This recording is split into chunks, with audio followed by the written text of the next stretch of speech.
परम प्रेममय परम दयाल श्री श्री ठाकुर परमाराध्या जगत जननी श्री श्री बड़मा परम पूज्यपा जुगाचार्य श्री श्री बड़दा परम पूज्यपा श्री श्री आचार्य देवंक पदप्रांतरे मोर भूयसी प्रणाम निवेदन करी आज रही पवित्र सांध्या सत्संग उपस्थित वरेण्य संचालक महाशय अन्यान्य समस्त पूत पवित्र पांजधारी कर्मीवृंद भक्तिमती मातृमंडली श्रद्धेय गुरुभ्राता मंडली छोट छोट पिला माने तथा माइक्र शब्द जोगे जेते दूर साधु सज्जन वृंद श्री श्री ठाकुर कथा श्रवण करने को भल पाती समस्त उद्देश्य मोर रानंदित जयगुरु निवेदन करे।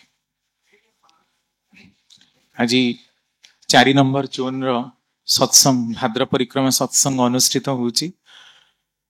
सत्संग आम मानकर महाभाग्यर फल एक कथा यही अनुभव करंतु कि न करंतु जो माने किंतु श्री श्री ठाकुर को पाथेय करी तांकर जीवन में चलती से माने प्रति मुहूर्त तांकर दया को विशेष भाव उपलब्धि करती। कारण कथा शुणिबा भाषण दबा प्रवचन दबा आउ परम पिता को निजर जीवन रे मर्मे मर्मे उपलब्धि करिबा एटा संपूर्ण अलग कथा। जार जेते भल मेमोरी पावर जे जेते भल वक्ता बहुत सुंदर भावरे विभिन्न कथा को विभिन्न जगार आनी उपस्थापना करि पारे एटा परम पितांकर गोटे विशेष दया समस्ते सेटा पारंतिनी किंतु परम पिता को निजर जीवन रे अंतरंग भावरे अनुभव करिबा एथि पई दरकार अकाट्य निष्ठा अच्युत निष्ठानुराग ता भीतर देई ही परम पिता को आमे माने प्राप्त हो। टिके पूर्वरु दादा गोटे कथा कहउथिले जे आमे ठाकुर को चिंता करिबा तांको भाबिबा तांकर गुण कीर्तन करिबा एई सब भीतर देई ही हमर मुक्तिटा संभव। ठाकुरंकर बहिर संख्या 150 रु अधिक बाणीर संख्या जेतिकी वर्तमान सुधा पब्लिश 24,799 संख्यक बाणी एते बाणी लोक शुणिकी बहुत आश्चर्य स्तंभीभूत होउथिबे एते बाणी एते बही गोटी को तो पढ़िबा संभव नुह मने रखिबा संभव नुह एते सारा बाणी केते बेले पढ़िबू कोन करिवू आउ खाली सत्संग को आसी बसी टिके आमे सुनिबू ठाकुरंकर नाम ध्यान करिवू प्रार्थना टिके करिवू आउ हमर दैनंदिन दिनचर्या जजन जाजन इष्टवृत्ति स्वस्तैनी सदाचार कथा तापरे पुनी विभिन्न बहिरु विभिन्न बाणीर कथा अनेक वक्तांक ठारू लोकर मुंडटा जेमती घाबुरे जाए। ठाकुर को जिते प्रश्न करा जायछि ठाकुर आपणकर एते सहस्र बाणी याकू पढ़िबा आम जीवन काल हुए तो संभव भी नहीं जदि 70-80 वर्ष भी गोटे जीवन आमे पाऊ ताहले भी सबु बाणी को पढ़िबा संभव नुहे एते कथा भी आपणकर आलोचना प्रसंग अनेक कथा ठाकुर कहउचंती मोर गोटे कथा को ही जे माने सबु गुडाक तार आपे आपे ही हुए बाणी गुड़ाक परस्पर सहित संयुक्त हो रही बाणी गुड़ाक मंत्र पाठर उच्चारण भली काम करे जदि गोटे को आपण मानिबा कौन सी गोटे भी बाणी आपण मानिबा निजर अंतरंग भावे चेष्टा करंतु देखिबा अलगा गुड़ाक सहज रे ही आपणकर चरित्रायित हेई ही जाउछि। तो एबे सत्संगी हिसाब रे आम मानकर काम कोन टिके पूर्व दादा कहउथिले जे 10,000 वर्ष जाए ठाकुरंक लीला चलिबो जदि एहा ठाकुरंकर कोनोसी बहिरे देखिबा को पाउना बड़दांकर इष्ट प्रसंगर आलोचना रे एहा देखिबा को मिले गोटे जगार देवीदा आसी आलोचना करूचंदी बड़दांक पाखरे जति आश्रम रे कथाटी आलोचना होउची जे आउ 10,000 वर्ष आसीबा को पड़िबनी बड़दांक निकट रे जेतेबेले एटा आलोचना होउची इष्ट प्रसंग रे ता लिपिबद्ध ठाकुर कहउचन 10 बड़दा कहउचंदी 10,000 वर्ष कोन तांको आसीबाकू पड़िबनी जेतेबेले सी समस्त नीति विधि गुड़ाक जहाँ देइचंदी ताकू आमे अविकल रूप से अनुसरण करू तांको कष्ट दबार आवश्यकता नहीं किंतु आमे माने एते अबुझा जे बारंबार कि से आम पई धरावतरण कले मध्य आमे तांको उपरे विभिन्न समय रे विभिन्न जुगरे अत्याचार करू तांको मारिबा पई कि उद्यत हो विभिन्न भाबरे विभिन्न कटु कथा आज भी आपण सब यूट्यूब रे जाजन देले अनेक लोक विभिन्न प्रकार कटु कमेंट करंती आज भी श्रीकृष्ण का नारे राम का नारे आमर हिंदू लोक माने मोहम्मद का नारे समस्त का नारे समस्त किछि ना किछि चलैछम जाको किवा जे ब्लास्फेमी एहा गोटे एते बड़ अपराध ता आमे जानू ना यार दंड मध्य अत्यंत गुरुतर ता कहिबा को जीवी नहीं प्रसंग होची जे ए जो दीक्षा आमे माने प्राप्त हेछु ए जो नाम आमे माने प्राप्त हेछु काहेकि नाम करी कौन करिबा ଅଷ୍ଟାଦଶ ସ୍ତର ଦର୍ଶନ କରିବା, କୂଳ କୁଣ୍ଡଳିନୀ ଜାଗରଣ କରିବା, ନା ସୃଷ୍ଟିର ରହସ୍ୟକୁ ଉନ୍ମୋଚନ କରିବା, ନା ଠାକୁର ଆମମାନଙ୍କ ଭଳି ଏତେ ସାଧାରଣ ଆତ୍ମା ଗୁଡାକୁ ଆଉ କିଛି କରିବା ପାଇଁ ଏଇ ସବୁ ତାଙ୍କର ବିଧାନ ଗୁଡାକୁ ପ୍ରଦାନ କରିଛନ୍ତି। ଏ ସମ୍ବନ୍ଧରେ ଗୋଟେ ପ୍ରଶ୍ନ ଶ୍ରୀ ଶ୍ରୀ ଠାକୁରଙ୍କ ନିକଟରେ ଉଦ୍ୟତ। ଠାକୁର ଏହାର ଉତ୍ତର ଦେଇ କହୁଛନ୍ତି, ସତ୍ସଙ୍ଗ କଣ? ନା ଆଜ୍ଞା, ଯୋଉଠି ସତ୍ର କଥା ଆଲୋଚନା ହୁଏ, ଜୀବନ ବୃଦ୍ଧିର କଥା ଆଲୋଚନା ହୁଏ, ମଣିଷ ଯୋଉଠି ବଞ୍ଚିବା ବଢିବାର ଖୋରାକ ପାଏ, ତାହା ହେଲା ସତ୍ସଙ୍ଗ। ତେଣୁ ସତ୍ସଙ୍ଗ ସବୁବେଳେ ହିଁ କେବଳ ଭଗବାନଙ୍କର ଗୁଣ କୀର୍ତ୍ତନ ହବ, ତାଙ୍କ କଥା କୁହାଯିବ, ଜୀବନ ବୃଦ୍ଧିର କଥା କୁହାଯିବନି, ଦେଶ ଜାତି ଗଢିବାର କଥା କୁହାଯିବନି, ଜୀବନକୁ ନୂଆ ଭାବେ ଦର୍ଶନ କରିବାର କଥା କୁହାଯିବନି, ଏମିତି କିଛି ମାନେ ନାହିଁ। ଯୋଉ ସ୍ଥଳରେ ଯେ ପ୍ରକାର ପ୍ରୟୋଜନ, ସେଇ ପ୍ରକାରର ଆଚରଣ ନିୟମଟାକୁ ଯଦି ପାଳନ କରାଯାଇପାରେ, ତାହା ସେଇ ସମୟ ପାଇଁ ସତ୍ ବୋଲିକି ହିଁ ଧରାଯାଏ। କାରଣ ଗୋଟେ କଥା ସତ୍ କିମ୍ବା ଅସତ୍ ସେଇଟା ରିଲେଟିଭଲି ବିଚାର ହୁଏ, ସେଇ କଥାଟା ଅଲଗା ଜାଗାରେ ଅସତ୍ ବି ହେଇଯାଇପାରେ, ତାର ଅନେକ ଉଦାହରଣ ରହିଛି। ତେଣୁ ଆମମାନଙ୍କୁ ସତ୍ର ପଥ ଅବଲମ୍ବନ କରିବାକୁ ହେଲେ ଠାକୁରଙ୍କର ସତ୍ୟାନୁସରଣ ଦେଖନ୍ତୁ। ପ୍ରଥମ ବାଣୀ ଯେ ସର୍ବପ୍ରଥମେ ଆମମାନଙ୍କୁ ଦୁର୍ବଳତାର ବିରୁଦ୍ଧରେ ଯୁଦ୍ଧ କରିବାକୁ ହବ, ସାହସୀ ହବାକୁ ହବ, ବୀର ହବାକୁ ହବ। ତଡ଼ ଯେତେ ଶୀଘ୍ର ପାର ରକ୍ତ ଶୋଷଣକାରୀ ଅବସାଦ ଉତ୍ପାଦନକାରୀ ଏଇ ଭାମ୍ପାୟାର ଆଫ୍ରିକାର ଏକ ବାଦୁଡି, ଯେ ଅନାୟାସରେ ଘୁମନ୍ତ ଜୀବ ମାନଙ୍କଠୁ ରକ୍ତ ସଂଗ୍ରହ କରେ। ସେମିତି ଆମମାନଙ୍କର ବୃତ୍ତି ପ୍ରବୃତ୍ତିର ଘେରା ଢେର ଅଧିକା, ଆମେ ମାନେ ତାର ଟେର ବି ପାଉନା। କେତେବେଳେ କୋଉ ଗ୍ରହ ଦଶାର କବଳରେ କବଳିତ ହେଇ କିଛି ନା କିଛି ଖରାପ କାମରେ ନିମଜ୍ଜିତ ରହୁ, ଆଉ ତାର ଯାହା ପରିଣାମ ତାହା ଭୋଗ କରିବାର କଥା କରୁ। ସେଥିପାଇଁ ଇଷ୍ଟ କର୍ମରୁ ବିଚ୍ୟୁତ ମଧ୍ୟ ହଉ, ଅନେକ ସମୟରେ ବିଧିର ବହୁତ ତାଡନା, ଲାଞ୍ଛନା ଆଉ ଭର୍ସନାର ଶିକାର ହଉ, ତାପରେ ବି ବୁଝୁନା। ତେଣୁ ଆମର ଗୀତରେ ବି ଆମେ ଦେଖିବାକୁ ପାଉ ଯେ ବୁଝିବି ଅବୁଝା ହୁଏ ଏ ଅବୁଝା ମନ, ମାନେ ତଥାପି ଆଶିଷ ଝରେ ହେ ପ୍ରିୟ ପରମ।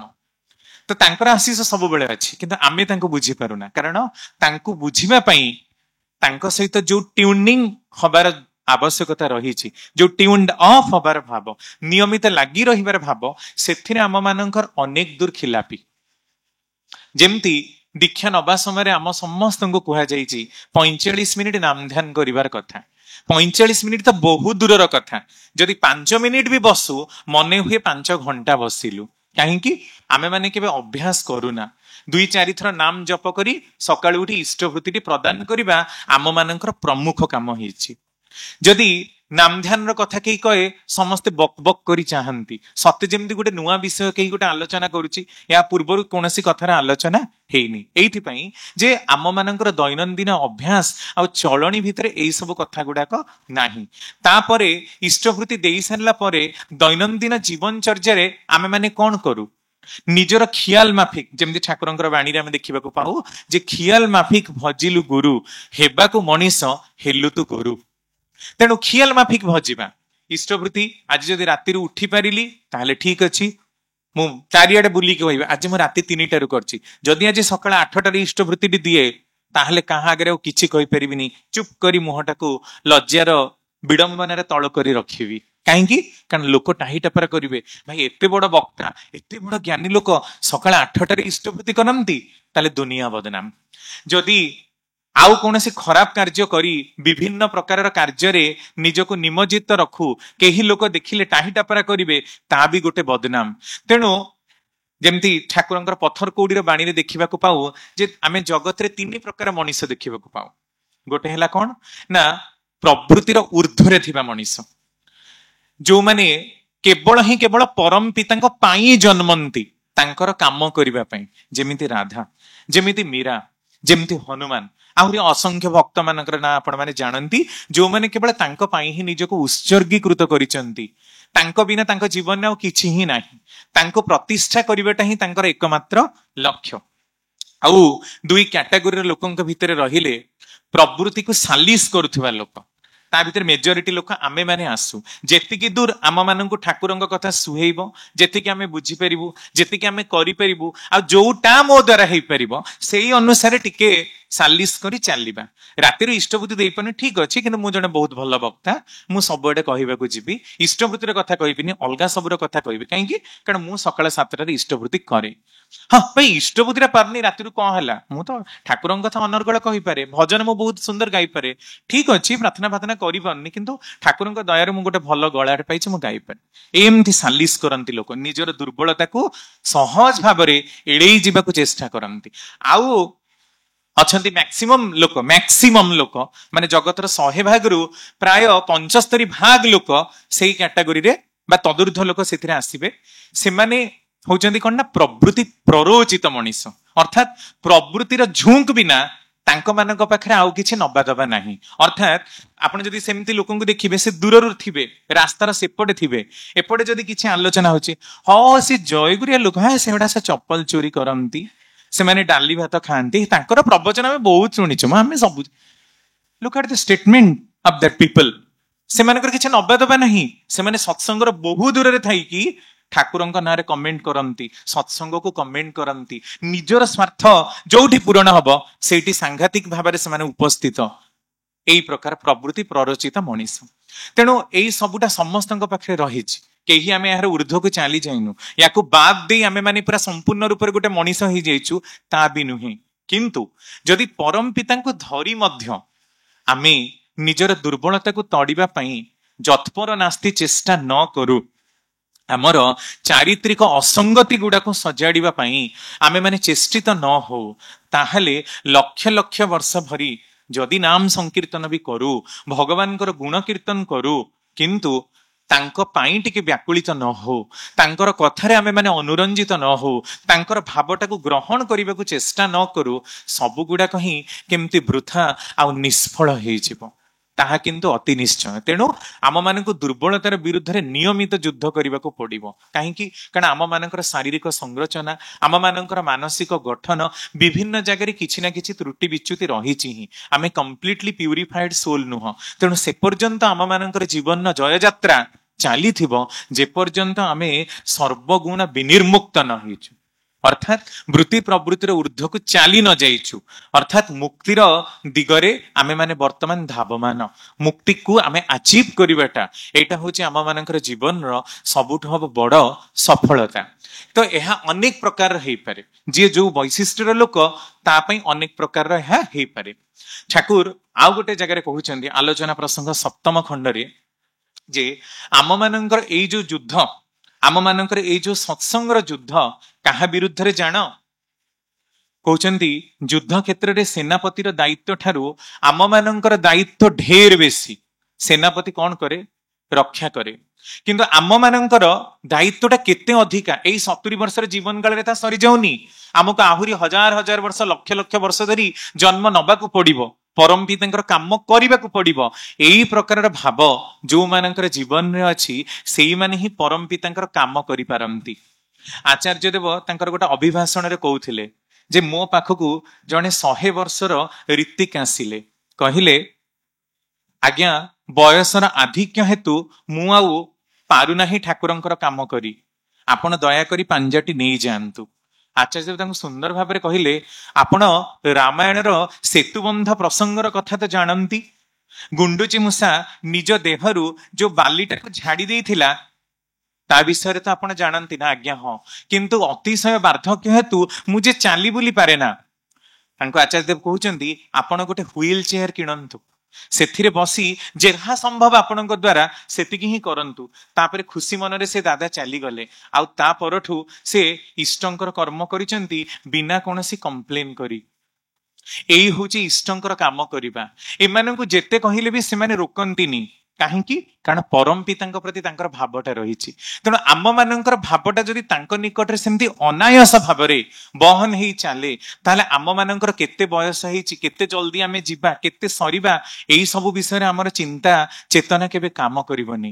ଆମର ଚିନ୍ତା ଆଉ ଚେତନା କେବଳ ତାଙ୍କୁ ପ୍ରତିଷ୍ଠା କରିବାଟା ହିଁ ଆମ ମାନଙ୍କର ଜୀବନର ଏକମାତ୍ର ଉଦ୍ଦେଶ୍ୟ ହବ। ତେଣୁ ଆମ ମାନଙ୍କୁ କାମ କରିବାକୁ ପଡିବ। କାହାର ବିଷୟରେ? ଠାକୁର କହୁଛନ୍ତି ଆମ ମାନଙ୍କୁ କାମ କରିବାକୁ ହବ, ଆମ ମାନଙ୍କୁ ତଡ଼ି ଦେବାକୁ ହବ ଡେଥ୍, ଡିଜିଜ୍, ଡିସଇଣ୍ଟିଗ୍ରେସନ, ପଭର୍ଟି ଆଉ ଇଗ୍ନୋରାନ୍ସର ବିରୁଦ୍ଧରେ। ତୁମ ମାନଙ୍କୁ ଯୁଦ୍ଧ କରିବାକୁ ହବ ମୃତ୍ୟୁର ବିରୁଦ୍ଧରେ, ରୋଗର ବିରୁଦ୍ଧରେ, ଡିସଇଣ୍ଟିଗ୍ରେସନ ଅସଂହତିର ବିରୁଦ୍ଧରେ, डेथ डिजीज डिसइंटीग्रेशन पॉवर्टी दारिद्र्यतार विरुद्ध रे आ इग्नोरेंस अज्ञतार विरुद्ध रे काहेकि कारण जमी ठाकुर कहले जे जगत रे मनीष जेते जहाँ दुख भोगे तार अधिकांश ही कामिनी कांचन प्रति आसक्ति आसे। यह कौन गोटे दुर्बलता नुहे कि यह कौन गोटे अज्ञता नुहे कि जदि मनीष पाखे सेतिक ज्ञान थांता ताहले एते प्रकार कारसादी से करने को जानता कहीं आ से पतित ही पड़ता कहीं। ठीक सेमती आमे माने अनायास अकाल मृत्युर शिकार हो मन इच्छा जहाँ पारी ता खाइबा जेमिति पारी सेमिति सोइबा जहाँ हाथरू पारी ता हाथरू खाइबा जोठी पारी सेठी बसिबा ताहले जो रोग व्याधिर संक्रमण आमको हब ता हाथरू आमे माने रिहाई पाई परिबा कि पाई परिबानी। ताहले आमको रोगर विरुद्ध लड़िबा को हेले सदाचार नियम टिको किंतु मानिबा को पड़िबो। तेणु एथिपाई दरकार मध्य ज्ञान। ठीक सेमिति डिजीज बा रोग रोग गुड़ाक ठाकुर कहते मोर तो मन हुए मृत्यु एक रोग मृत्यु को सहज एड़े दि जाई पारे। अनेक लोक यह भी प्रश्न करे ठाकुर मृत्युटा रोग केमती हो पारे। मृत्यु तो मृत्यु ही कारण से भाग्य लिखा अच्छी कि जी बयस मरबार कथा आम मरबू ताले मृत्युटा गोटे साधारण रोग ताकू एड़ा जाई पारे। देखंतु आम मानकर गोटे अच्छी परमायु आ गोटे है आयु। परमायु कौन भाग्य लिखा जाइए कि 80 वर्ष बंचो दैट इज परमायु ताकू अतिक्रम करें किंतु 80 वर्ष आयुटा जदि मु 20 वर्ष चली जाए जदि अत्यधिक मद पी पी क्या फैटी लिवर सिरोसिस हो जाए आ 50 वर्ष चली जाए ताकू कौन कह अतिशय खाई खाई जड़े जदि मेदबहुल रोगर शिकार हो तार जीवनटा अकर्मण्य हुए हुए तो से न मरी पारे किंतु चला बुला करें कौटे जापरि खाई पारि मेदबहुल रोगर शिकार हम ताले सेटा भी तो गोटे मृत्यु प्रतिदिन ही से मृत्युर शिकार होउची ताले से प्रकार मृत्यु को कौन कह तामाने आम मान को दैनंदिन रूप से जीवन युद्ध रे आगेबा को हेले मृत्युर विरुद्ध रे भी गोटे युद्ध करने को पड़िबो। आमर खाइबा पीवा एई सब गुडा को एकदम रूप से ठीक रूप से जगिबा को पड़िबो कारण कौनसी प्रकार ग्रह दशा खराब थिले ही सहज रे हमको ताहा आक्रमण करि देई पारे। जेमती गोटे उदाहरण मु देबी जे सहज रे केमिति हमको आक्रमण करि पारे सदाचार नियमटा को न मानिबा द्वारा। थरे बड़दांकर समय ठाकुर श्री श्री ठाकुर शरीर नाहंती चली जाइछंती जने दीक्षादाता ऋतिक जाइछंती माने जाउछंती बड़दांकर निर्देश रे किछि दीक्षा करिबा पई तांकर जे ग्राहक घर सेठी जाई माने आगुर से दीक्षित अछंती तांको घरे जाई से रहिबे। एई समय रे से बाटरे जिबारे कोनसी गोटे जागा रे अन्न आ किछि खाई के जाइछन तांको खूब भोक लागिछि तो खाई के जीवा भितर से तांकर जे दीक्षारे दीक्षित होइचंती तांको घरे से रहिचंती पाखापाखि 3 दिन रहिचंती। हठात कि जणा नहीं प्रथम दिन किछि नाही द्वितीय दिन किछि नाही तृतीय दिन कौन तांको मुंड को आसुची तांकर से ग्राहक जन खूब बड़ किंतु लुगा व्यवसायी तांकर भारी माने बहुत नामी दामी माने दुकान भी अछि लुगार बंडल तांकर घरे ठुआ ହେଇछि तांकर कौन मन को आसिला जे मु गोटे लुगा बंडलटा जदि नहीं जामती ताले मोर 2 पैसा लाभ हुआ एमती गोटे मनोवृत्ति आसिला आउ से लुगा बंडलटा को निजर अटैच साइड रे रखी मध्य देले किंतु ठीक सही समय रे तांकर से जे दीक्षा नहीं तांकर पौरोहित्य रे तांकर नजरटा सामना सामनी पड़ी जाउची आ तांको खूब खराब लगुची दीक्षादाता ऋतिक आ पुनी सामना सामनी पड़ी जाउची एटा तो बहुत बड़ लज्जार कथा। से बहुत लज्जित हेले कृच्छ शांतपनी व्रत कले बड़दा को गोटे प्रश्न कले कहले दादा एई प्रकार मनोवृत्ति मोर केबे भी आसीनी किंतु आज एमिति निकृष्ट मनोवृत्ति काहेकि आसिला आ पाप पई मु बहुत रूप रे माने विसर्ण मन आपण कहि परिबे कि कारणटा कोन। बड़दा कहउछंती आपणको घरे केही चोरी करिबार अभ्यस्त थिले कि ना सेमती आम घरे कहीं करंतिनी कहीं चोरी इन सब खराब काम कहीं करंतिनी। अच्छा आपण जीवा पूर्वरु कोनोसी जागारे अन्न भक्षण करी जाइथिले कि ना हाँ मते खूब जोरे भोक लगी जो दिन तांको घर को जाइथिली मु खाइछि हुए तो दुकानी जे रांधीची तार दबार मनोवृत्ति रे बा रंधनर मनोवृत्ति रे कहा भितर भी हो चोरर माने चोरी करिवार मनोवृत्ति अछि ताहा ट्रांसफर हिछि तो एथिरे आपणमानकर एते दुखित हवा दरकार नहीं किंतु यह सुस्थैनी व्रतर भंग से कृच्छ शांतपन थिबा महाशांतपनी व्रत करबा को पड़िबा से अनायास रे करिथिले मध्य ता कथा नहीं कथा होची देखंतु टिके सदाचारटा आमे रुटी मध्य खाई परिथांते एबे हमको सेटा प्रिस्क्राइब करा जाउची किंतु अर्णर भक्षणटा काहा हातरे कोनसी जागारे एणे तेणे जोठी पारी सेठी खाइबा सदाचारटा को टिके मानिबा आमे रास्ता कड़े भी देखु अनेक सब ठेला बेपारी माने बसचंती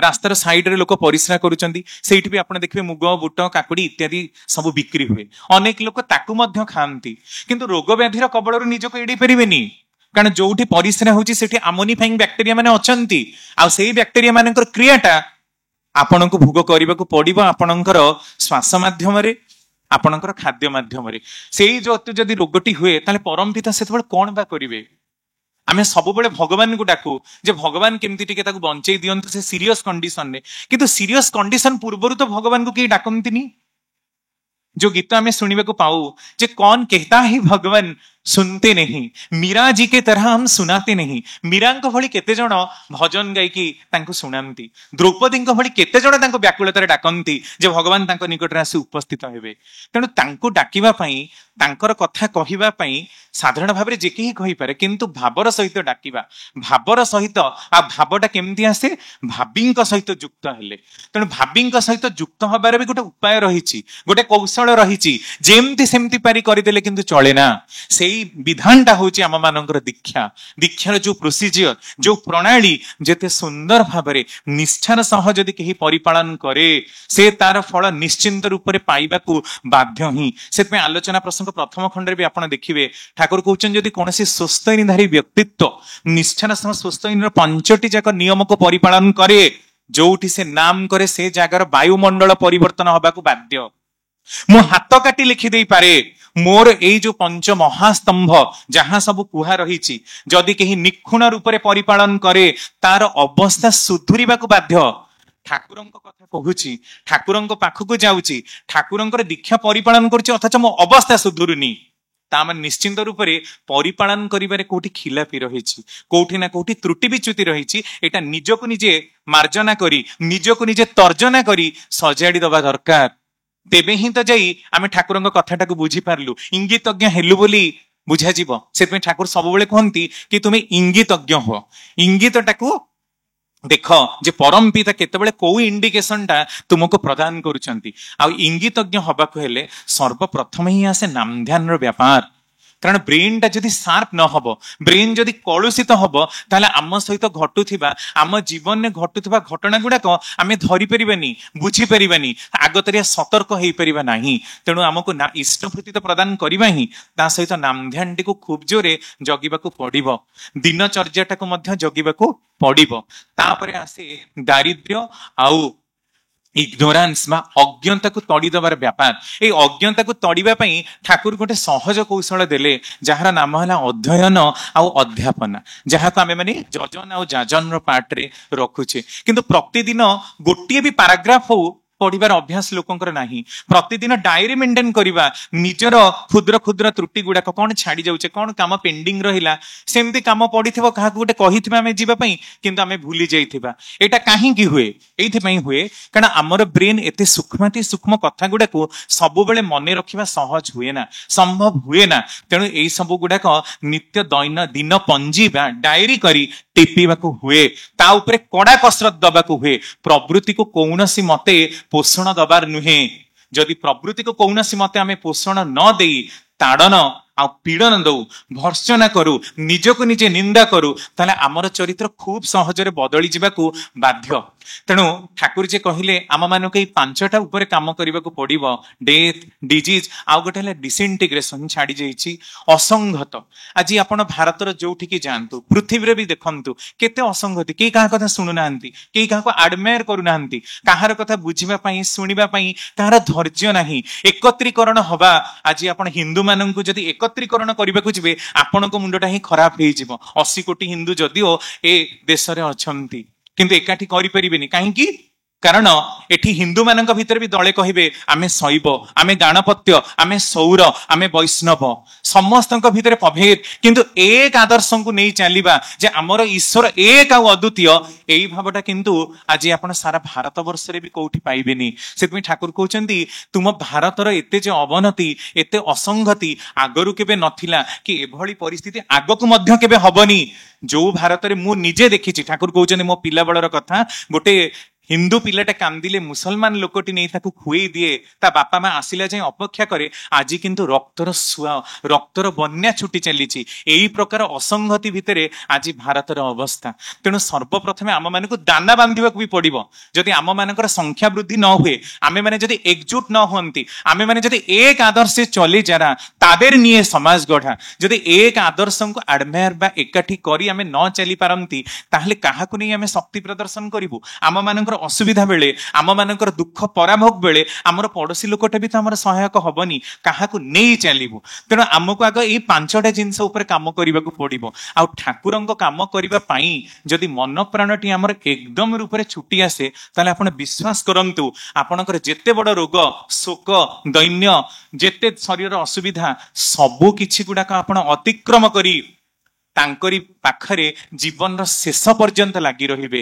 ଆଉ ଆନନ୍ଦ ଭରେ, ଆନନ୍ଦ ପ୍ରାଣରେ ସମସ୍ତେ ହିଁ ଜାଗୃହି ଦୀକ୍ଷାରେ କହି ଉଠିବେ, ବନ୍ଦେ ପୁରୁଷୋତ୍ତମମ୍। ଜୟ